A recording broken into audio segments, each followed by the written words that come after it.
susubukan natin ang buong BG pagdating sa pagluluto. Mekos-mekos mo na yan, mga insan! Inihaw mo sunod, sino kakain? Oy! Hindi marunong magluto. Dalawa. Hindi sa'yo, inihaw lang.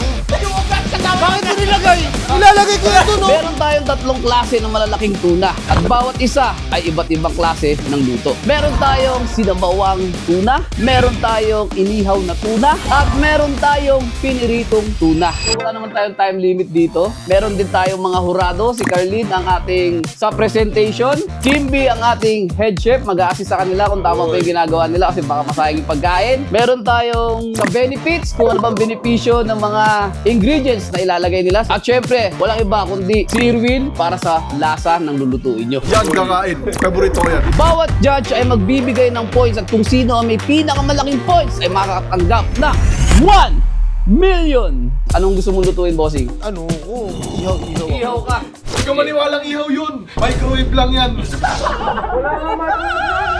O sige na, pwesto ka na doon, bossing.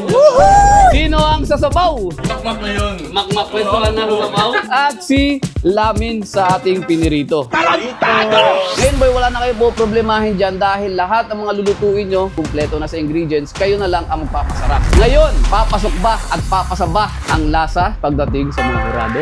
It's cooking time! Isipin mo yun, yung hurado, asawa ko. Hindi pasado to, kahit hindi ko sarapan to. Ayan na si Lamin mga kaibigan, tinuturuan na ni Kimby. Sa oras na to, meron tayo ditong napakasarap na tuna, magic sarap, toyo, onion, kamatis, at kalamansi. Bossing, may tatanong muna ako sa'yo. Pang ilang beses mo na magluto? Ay, syempre, hindi ko na mabilang. Alam mo yun to the point na nagluto sila, pero sa akin sila kakain. Pero katindi yun. Yabangan kasi ako dito eh. Hindi nga marunong nag-boil egg yan eh. Okay, nakikita ako ng potential dito si Makmak. Napakaganda ng slicing skills niya. Tingnan natin yung ano kay Lamin. Lamin, anong ginagawa mo dyan? Ba't binugbog mo na yan? Parang kinagat ng zombie. Ginagawa kong bonus. Anong ginagawa mo, boy? Ano ba ito tinuturo mo? Ginawa mo kinilaw ah. Tingin mo yan sa presentation ni Lamin sa ginagawa niya ngayon. Napakapangit. So, ang diskarte ko ngayon, syempre, inuuna natin, mga recados na ilalagay natin. Parang fish to go. Naghihiwa pa lang sila ako. Magluluto na ako. Yan, maganda ang presentation ni Ibo, no? Malinis, mahusay. Marunong. Gusto sa akin, piprituhin ko muna. Anong lagay natin yan, Kim? Kasi ako nagluluto ng isda, pero kaya... Chef ka, di ba? PHRM ka. Alam mo yan. Uy! Uy! Tama lang ba yung ginagawa ko? Yan, tama yan. Sisig naman to, diba? Pansisig.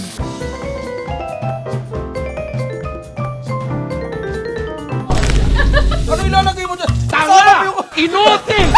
Yung ugat kasama Okay, ilalagay ko ito, no? Ganito ang itsura ng VG kapag nagluluto. Parang walang masarap yan ah. Kaya ako konti. Uy, huwag. Dali ka dito. Huwag na kasi doon, nakaiwan.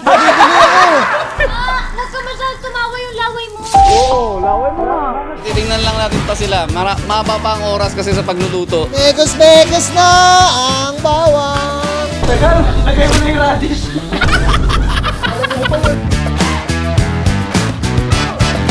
Ano yan, boy? Ang bangor niya ang ginagawa mo. Uy, pag hindi marunong magluto. Dalawa, makasabi ka hindi marunong magluto. Ikaw din naman ah.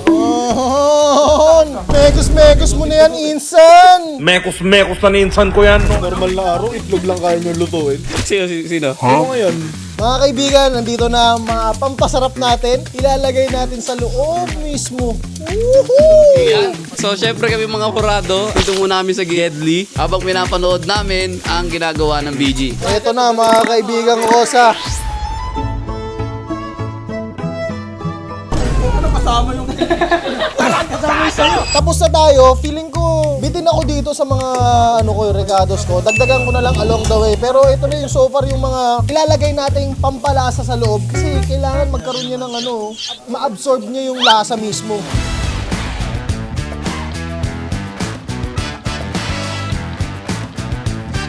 Ano nang next mo dyan, Lamin? Hugasan ang sibuyas. Nung alat niyan. Kim, na-assist mo ba siya, Kim? Na-assist ko, di nakikinig. Yung benefits na makukuha nyo sa luto ni Bossing, meron namang protein, merong good benefits, pero pagkakain mo, may bato.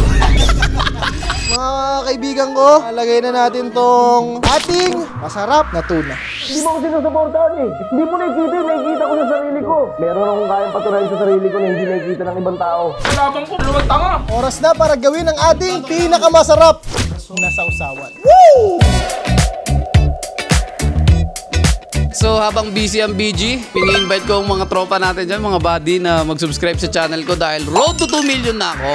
Si Bossing ay nag-iihaw na. Nahirapan ka ba, Bossing? Yan, dumikit lang ng onte. Ayan yung inihaw ni Bossing, oh. Bossing, sa palagay mo ba ikaw mananalo? Hindi na pinag-iisipan niya. Bossing, ngayon lang kita nakita seryoso. Si Bossing, on the move na siya. Siguro waiting na lang yan para maluto. Eh, Makmak, anong nang ginagawa ni Makmak? Lalagay ko na yung isda. Okay, tingnan naman natin si Lamin ulit. Kim, kamusta ang progress niya dyan? Kulang-kulang daw siya. Kulang ako. Mayonnaise, tapos Itlog. itlog. Prito kasi, kaya ang ina-expect ko, ano lang sausawan lang yung gagawin. Pero titingnan natin kung ano yung magagawa ni Lamin. Ito na po ang niluto ni Bossing, grabe. Malapit na maluto. Tingnan mo na niluto mo. Kung tingnan. Tama to be surprised. Pinapainitan namin, boss. Boss, pinapainitan namin, boss. Boss. Ito seryoso, boss. Sobrang sarap ng sausawan ko, mapapamura ka sa sarap. Uy, na, sarap niya. Bossing, tandaan mo, masarap pag maraming kamatis. Seryoso yun. Boy, tandaan nyo, si Makmak, tahimik lang. Let them talk. Ako kasi kiss. Keep it short and simple. Si Carlin, no, naghihintay na lang, nagugutom na yata. Gutom ka na daw, Yen. Sobra. Yun na. Ayun na, galit na. Nagugutom. Tuloy sa'yo, inihaw lang. Tignan mo lang, matakam ka. Inihaw lang, tapos sausawan lang magdadala, hindi yung isda. Last 10 minutes. Puto, may oras pa. Ano ka, panadero? Gagi, ano yan? Kadiri! Wala to. Ano yan? Sisig! Para kang umorder sa Paddy's Point yan. Bakit? Masarap ang Paddy's Point. Kaya kanina pa kayo nagka-drop name, no? Mamaya mag-message siya sila sa akin, eh. Inihaw mo sunog, sino kakain? Hoy, yung inihaw ko, yun yung bestseller sa Paddy's Point. Masarap yan. Tanga! Abi, sausawang malupit. Usawan pa lang, ulam na. Ba't gano'n may taga-tikim? Bossing, meron akong trivia sa'yo. Ano? Kung ano yung mini-prepare natin ngayon, lahat yun, handa natin para kay Argon. Hoy, next year para makita niya, ma-appreciate niya. Oo, Kanino pinakamasarap? lahat masarap yan. Kasi tayo nagluto. Siyempre sa... Oh, toy, ako lang nagluto. Wala naglutong iba. Mga yan, lutuan ng tawag yan. Baka putik! Boss! Andito na ang aking pinakamasarap na inihaw na tuna. Yun, ang gusto ko marinig. Patay tayo dyan.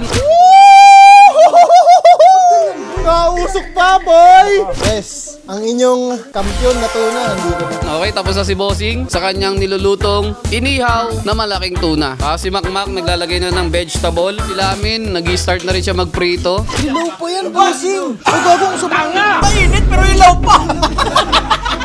Bossing, may tip ako para maluto yan. Lagyan mo ng uling sa loob. Ilaw pa nga, guys. Ibabalik natin, ibabalik. Uy, ko! Oo, sarap! Sarap ng amoy! Uy, amoy mo. Sarap daw ng amoy. Finished product, thank you, Ate Kim. Tapos na si Lamin, pangalawang natapos si Lamin. Naiiwan na lang ngayon, si Makmak na lang dahil medyo matagal talaga sa sabaw. Pero pag naluto ang isda, mabilis na maluto ang gulay. So malapit na rin matapos si Makmak, siguro mga 5 minutes or 3 minutes. Luto na rin yung niluluto niya. Wala ning init nung sa akin. At tapos na ang pagluluto ng BG. Ngayon, kailangan ng husgahan ang mga niluto nila. Mga urado, step forward. Yung mga chef, sa likod muna kayo. Ito yung gawa ni Bon. Nag-ihaw siya ng tuna. Meron siyang sauce. So si Carlin sa presentation. Unahan mo si Bossing. Ito, ang pangit.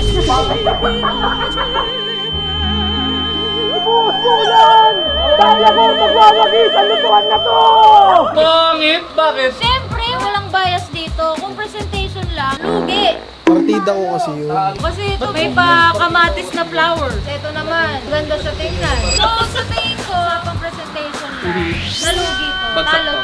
to, talo. Dito kay Makmak, yan. Okay, Max, lumamang ng konti dahil may pa-flower. At nakaganon yung buntot. Ilamin, pwede na. Typical. Restaurant. Pang restaurant.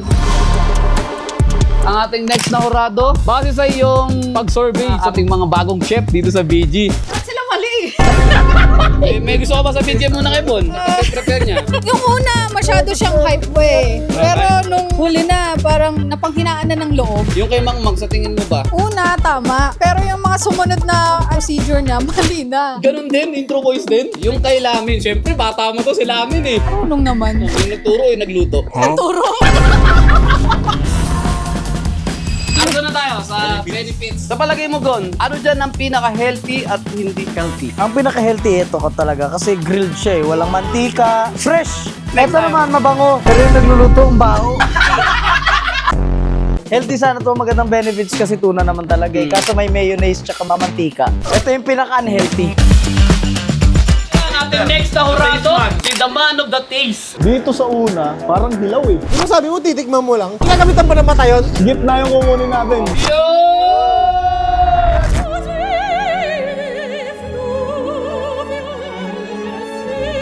Top ng toyo. Sabi ko sa'yo eh! Sausawan pa lang magpapanalo dyan. Ito, may kamatis, may gulay, may isda. Ngayon ang tanong, kapartner mo ba ng kanin yan? O tatapon? Papartneran. Ito naman, Alright! sarap din. Ang top score na nakuha nila ay 32, ang isa naman ay 30, at ang pinakahuli ay 30 din. So 32 ang mananalo ay walang iba kundi si... Bono Dono! Paano ako nanalo?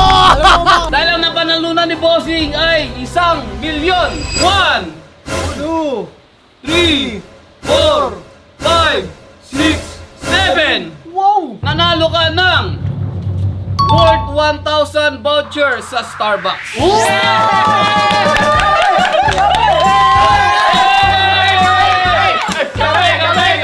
Alam nyo ba kung bakit nag-prepare ako nito? Bakit? Dahil ngayong araw ay birthday ni Argon.